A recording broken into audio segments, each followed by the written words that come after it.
ವೀಕ್ಷಕರೇ, ಮನಸ್ಸಿಗೆ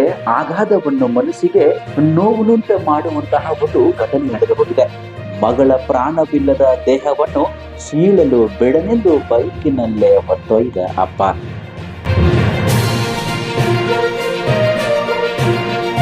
ಹೌದು ವೀಕ್ಷಕರೇ, ಚಿತ್ರದುರ್ಗದಲ್ಲಿ ಕರಳು ಹಿಂಡುವ ಘಟನೆ. ಬದುಕಿ ಬಂದು ಸಾಧನೆ ಮಾಡಬೇಕಾಗಿದ್ದ ಮಗಳು ವಿಧಿಯ ಅಟ್ಟಹಾಸಕ್ಕೆ ಬಲಿಯಾಗಿದ್ದಾಳೆ.